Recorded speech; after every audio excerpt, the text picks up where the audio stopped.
কথা বলতে চাচ্ছি আজকে সামান্য কিছু সুইচ নিয়ে, যে সুইচগুলো খুব প্রয়োজনীয় এবং এখানে একটা অ্যাসেসর আছে, এখানে থার্মাল ওভারলোড রিলে আছে, এখানে ম্যাগনেটিক কন্ট্রাক্টর আছে, এখানে ম্যাগনেটিক কন্ট্রাক্টরের টপ অক্সিলারি আছে।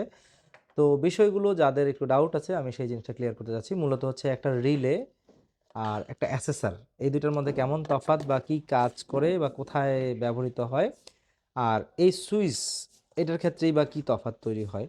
তো মূলত হচ্ছে এটা একটা রিলে আর এটা একটা সুইচ, দুইটা দিয়েই কিন্তু আপনি সুইচিং করতে পারবেন। আপনি ফ্যাক্টরি ফিল্ডে হোক, আপনি যে কোনো ফিল্ডে হোক, ইন্ডাস্ট্রিয়াল ফিল্ডে হোক, আপনি এই সুইচের ব্যবহারও আছে, এই রিলের ব্যবহারও আছে। তো রিলে এবং সুইচের মধ্যে কী তফাৎ, তো যদি এই বিষয়টা জানতে চান তো আমি একটু বলতে চাচ্ছি। মূলত হচ্ছে সুইচ অন করতে গেলে বা অফ করতে গেলে আপনাকে ম্যানুয়ালি ইনভলভ হতে হবে, সরাসরি এসে পুশ করতে হবে, ফিজিক্যালি ছেড়ে দিতে পারেন, আবার অন আবার অফ, আবার অন আবার অফ।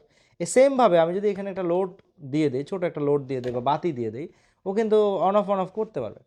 কিন্তু এই রিলেটাও কিন্তু সেমভাবেই কাজ করবে। রিলেটাও এটা যদি অন অফ করতে পারে, এই রিলেটাও কিন্তু অন অফ করতে পারবে। কিন্তু এই রিলে বিষয়টা হচ্ছে কি, রিলেটা হচ্ছে ফিজিক্যালি পুশ করার কোনো প্রয়োজন নেই। মানে আমি যদি এক কথায় বলি যে এটা যদি একটা ম্যানুয়াল সুইচ হয়ে থাকে, আপনি কিন্তু এটাকে চাইলে একটা অটোমেটিক সুইচও বলতে পারেন।